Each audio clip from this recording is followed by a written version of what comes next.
సుధాకర్ రెడ్డి గారు నమస్తే సార్. నమస్తే అండి శ్రీకాంత్ గారు. సుధాకర్ రెడ్డి గారు, టీడీపీలో బుద్ధా వెంకన్నని మనం ఒక రామ్ గోపాల్ వర్మతో పోల్చొచ్చేమో అనిపిస్తూ ఉంటుంది అనమాట. అంటే నెగిటివ్గా తీసుకోవద్దు. అంటే ఎక్కడున్నా సరే కొద్దిగా సెన్సేషన్గానే ఉంటాడనమాట. ఏది మాట్లాడినా సరే చాలా అవుట్ స్పోకెన్. సో మనకి ప్రభుత్వం మనం 2019 నుంచి 2024 అప్పుడు చూసాము. కేశినేని నానిని పార్టీ నుంచి బయటికి పంపేదాకా అవిశ్రాంతంగా పోరాటం చేస్తూనే ఉన్నాడు. కేశినేని నాని వాళ్ళతో లోపాయకారి మద్దతు ఉందని చెప్పేసి ఎక్కడికక్కడ ఎక్స్పోజ్ చేస్తూనే ఉన్నాడు. అలా కేశినేని నానిని పార్టీ నుంచి బయటకు పంపడంలో కావచ్చు, లేదంటే కేశినేని చిన్నిని తీసుకురావడంలో కావచ్చు, ఆయన కీలక భూమికే పోషించారు. అలాగే విజయవాడలో మాత్రం డెఫినెట్గా కృష్ణా జిల్లాలో బుద్ధా వెంకన్న గారు అపోజిషన్లో ఉన్నప్పుడు మాత్రం చాలా బాగా కష్టపడతా ఉన్నారు. ఎప్పుడైనా సరే మేయర్ ఎలక్షన్స్ కావచ్చు, ఏదైనా కావచ్చు, ఆయన బయటకు వచ్చి పోరాడుతూనే ఉన్నారు. అలాగే విజయసాయి రెడ్డి మీద కావచ్చు, మన ఒంగోలులో జరిగిన ఇన్సిడెంట్లు కావచ్చు, ప్రకాశం జిల్లాలో జరిగిన ఇన్సిడెంట్లు కావచ్చు, ఏదైనా సరే బుద్ధా వెంకన్న గారు మాత్రం గ్రౌండ్ లెవెల్లో ఎప్పుడు పోరాడుతూనే ఉన్నారు. సో అలాంటి బుద్ధా వెంకన్నకి ఒక బీసీ క్యాండిడేట్ అయినా సరే ఆయనకి మన ఎమ్మెల్యే టికెట్ రాలా. సో ఇక్కడ మామూలుగా చెప్పొచ్చేది ఏంటంటే సార్, పార్టీ కోసం అపోజిషన్లో ఇంత కష్టపడిన వాళ్ళకి కూడా, అంటే వాళ్ళకి ఆర్థిక వనరులు లేవని, ఆర్థిక వనరులు సమకూర్చుకోలేరని చెప్పి వాళ్ళకి టికెట్లు ఇవ్వకపోతే వాళ్ళకి పార్టీ ఇచ్చిన గౌరవం ఏం గౌరవం ఇచ్చినట్టు? అలాగే సరే ఎమ్మెల్యే టికెట్లు ఇవ్వాల, గవర్నమెంట్ వచ్చింది, గవర్నమెంట్ వచ్చినాక మీకు నామినేటెడ్ పోస్టులు కావచ్చు, ఎమ్మెల్సీలు కావచ్చు, ఇలా నానా రకాలు ఉంటాయి కదా, అవన్నీ ఇచ్చి వాళ్ళని గౌరవించాలి కదా. నేను ఎందుకు అడుగుతున్నానంటే సార్, ఇప్పుడు పార్టీ కోసం కష్టపడిన వాళ్ళు చాలా మంది అడిగేది ఏంటంటే, సార్ మేము తిరుపతి వెళ్ళాలనుకుంటున్నాం, మాకు లెటర్ ఇవ్వండి. కనీసం మీరు వాళ్ళకి ఇదిగిపోయినా సరే ఆ లెటర్ ఇచ్చే ఫెసిలిటీ ఏదైనా ఏర్పాటు చేయాలి కదా. ఒక ఎమ్మెల్యే కాంటాక్ట్ ఇప్పించడమో, ఎంపీ కాంటాక్ట్ ఇప్పించడమో, లేకపోతే మీ మీ టీడీపీ ఆఫీస్ నుంచి మా పార్టీ వాళ్ళ కోసం ఇన్ని తిరుపతి రికమెండేషన్ లెటర్లు ఇన్నని ఇప్పించుకోవడం, ఏదో ఒక పద్ధతి అయితే ఉండాలి కదా. అదొకటి. అలాగే చాలా మంది వచ్చేది ఏంటంటే రికమెండేషన్ల కోసం, ట్రాన్స్ఫర్లు కావచ్చు, లేకపోతే ఇంకేదైనా రికమెండేషన్లు కావచ్చు. సో మేము ప్రతిపక్షం ఉన్న పోరాడం కాబట్టి మాకు తెలిసిన వాళ్ళకో మనకు కావాల్సిన వాళ్ళకో ఏదో చిన్న చిన్న పనులు చేయించుకుంటాం అనుకుంటాం, అయ్యన్న చేసేవాళ్ళు కదా. దానికి పార్టీకి వచ్చే నష్టం ఏమీ లేదు కదా. ఇలాంటివి కూడా తెలుగుదేశం ప్రభుత్వం వచ్చిందంటే కంప్లీట్గా మర్చిపోవటమే. కార్యకర్తలు కానీ పార్టీ వాళ్ళు కానీ ఎంత కష్టపడినా సరే వాళ్ళకి ఒక ఇసువంత పని కూడా మీ ప్రభుత్వంలో జరగదు అనే నానుడు మాత్రం బాగా ప్రచారంలో ఉంది. అది ఇంకా బలపడుతుంది. అది రేపొద్దున పార్టీకే నష్టం కదా సార్. సార్ మీరు ఒక విధంగా ప్రజల్లో కార్యకర్తల్లోనూ ఒక అభిప్రాయాన్ని అడిగి దాన్ని నా ద్వారా క్లారిఫై చేయిస్తున్నారు. చాలా థ్యాంక్స్ అండి. అపోహలు వేరు, వాస్తవాలు వేరు. పార్టీ కోసం పనిచేసిన వాళ్ళు, శ్రమ పడిన వాళ్ళు ఎవరిని కూడా చంద్రబాబు నాయుడు గారు కానీ, లోకేష్ గారు కానీ, మిగతా నాయకులు కానీ విస్మరించరు. ఎవ్వరు విస్మరించరు. అయితే మన అందరూ కూడా ఏమంటే, మేము ఇంత కష్టపడ్డాము, పని చేసాం, మాకు ఎమ్మెల్యే టికెట్ లేవు, ఇప్పుడు పదవులు లేవు, మేము చెప్తే ట్రాన్స్ఫర్లు కూడా లేవు. ఇవి ప్రతి చోట ఉందండి.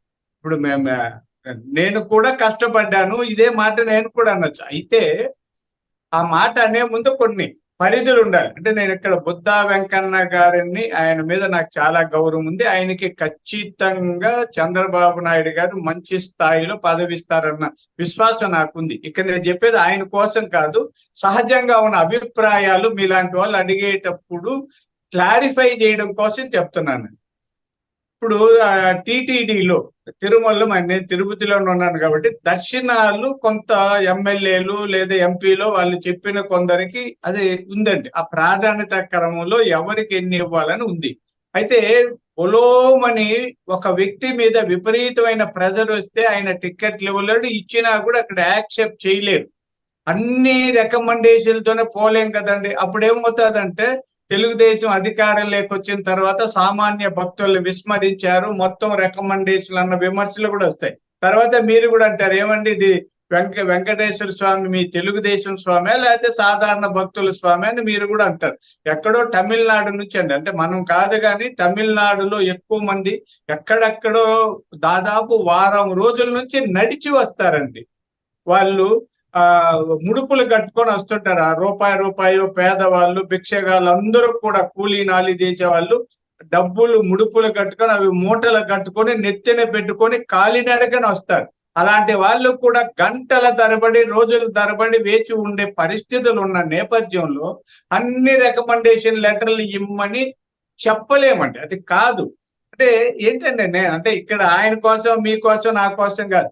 ఎక్కడెక్కడో క్యూల్లో ఉన్న మనం రేషన్ షాప్ దగ్గర క్యూలో ఉంటాం, లేకపోతే బస్ స్టాండ్ లో క్యూలో ఉంటాం, రైల్వే స్టేషన్ లో క్యూలో, అంతెందుకండి విమానాశ్రయంలో ఇంటర్నేషనల్ విమానాశ్రయానికి అయితే 2 గంటల ముందు పోతాం, మామూలుగా అయితే గంట ముందు పోయి ఆడ క్యూలో లేమా, వరుసగా వెళ్ళి చెక్కింగ్లు చేసుకొని, అంటే మేము విమానాల్లో వెళ్తున్నాం, 1000 కోట్లకు అధిపతులు అనుకునే మనం అక్కడ క్యూ లైన్లు పాటించడం లేదా, 2 గంటలు వెయిట్ చేసి ఆ విమానం ఎక్కడం లేదా, ఆ 2 గంటలో 3 గంటలో వెంకటేశ్వర స్వామి దర్శనానికి మనం ఎందుకు వెయిట్ చేయలేమన్న ఇది నేను ఎందుకంటే నేను మీకు చెప్తా, ఇంతవరకు నా జీవితంలో రికమెండేషన్ లెటర్ తో దేవుడి దర్శనం చేసుకోలేదు. నేను తిరుపతిలోనే ఉన్నాను. నేను ఇప్పుడైతే తెలుగుదేశం పార్టీలో అధికార ప్రతినిధి, youth Congress state general secretary చేశాను. అంతకుముందు యువ జనతాలో కూడా స్టేట్ జనరల్ సెక్రటరీగా ఉన్నాను. ఎప్పుడు నేను తీసుకోలేను. నా లాజిక్ ఇదే అండి.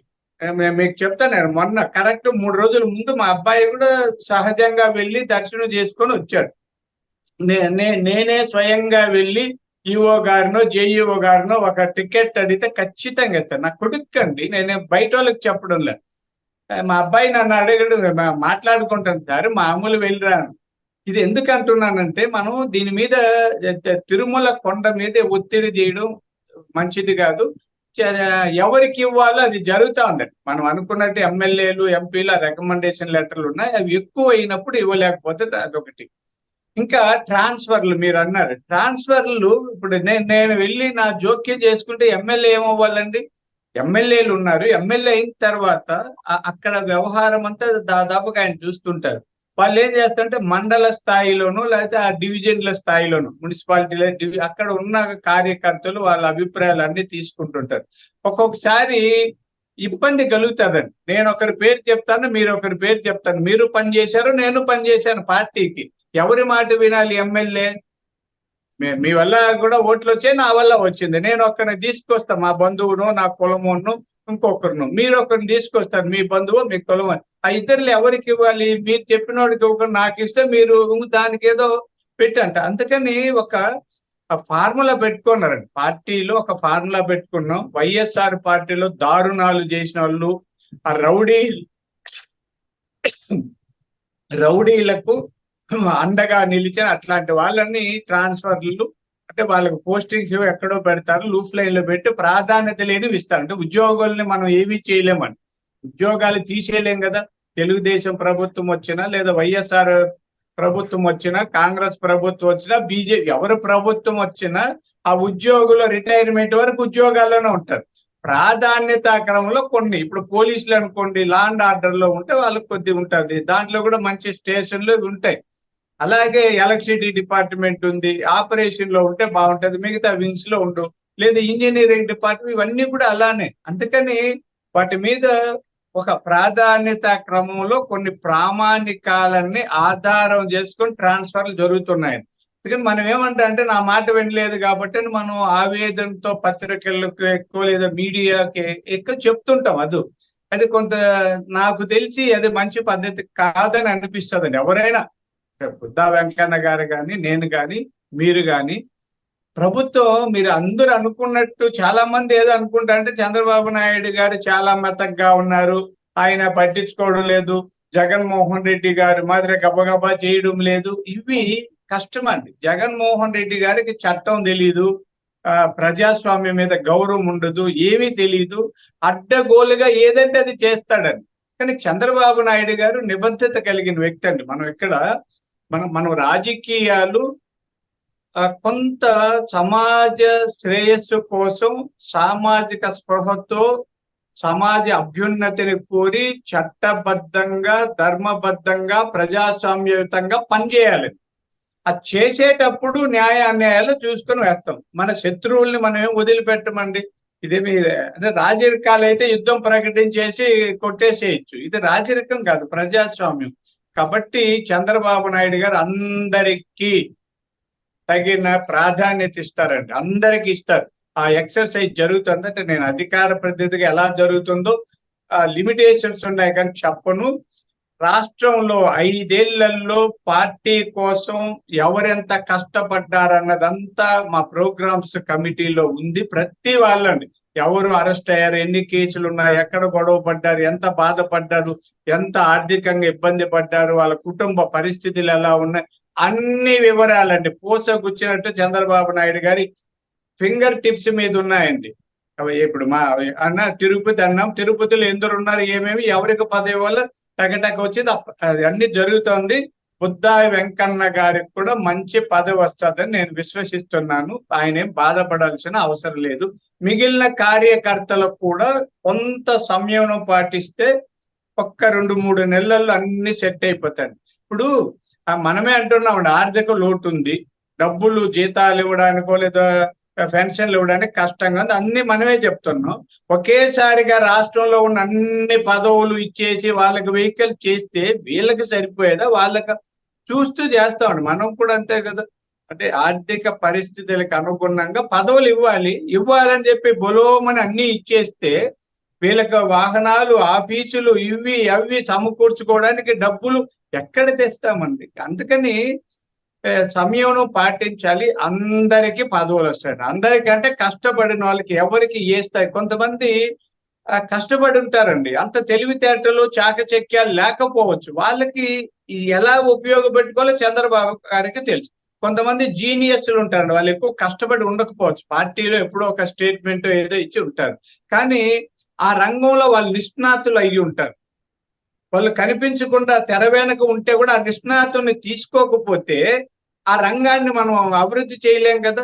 ఒక్కోసారి అలా తటస్థంగా ఉన్న వాళ్ళని కూడా తీసుకొని పదవులు ఇవ్వాల్సి వస్తుంది. లేకపోతే జగన్మోహన్ రెడ్డి గారి మాదిరి పనికి మాలిన వాళ్ళని అందరినీ తెచ్చి 50 మంది 60 మందిని సలహాదారులుగా పెట్టుకొని డబ్బులు ఇచ్చి వాడు ఒక్కడు ఉపయోగంలో ఆఖరికి అతని పరిస్థితి ఎలా వచ్చి. అందుకని చంద్రబాబు నాయుడు గారు క్లియర్ గా నేను చెప్తా, పూసగుచ్చినట్టుగా ప్రతి వాళ్ళ విషయం ఆయన దగ్గర ఉంది. అయితే ఆయన ఏం బయటపడరు, ఎవరిపైనా నమస్కారం పెడితే అందరినీ ఆమోదిస్తున్నారు.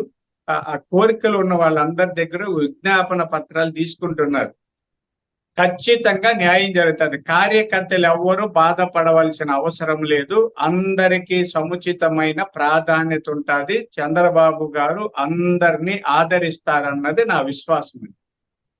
చూద్దాం సార్. ఎందుకంటే డెఫినెట్ గా పార్టీ కోసం కష్టపడిన కార్యకర్తలకు మాత్రం న్యాయం చేయాలి, అలాగే పార్టీ కోసం కష్టపడిన లీడర్లకు మాత్రం న్యాయం చేయాలి. అది ఎంత డిలే అయితే అంత చంద్రబాబు గారి మీద అసహనం అయితే వస్తూ ఉంటుంది. మీరు చెప్పింది క్లియర్గా అర్థం అవుతుంది.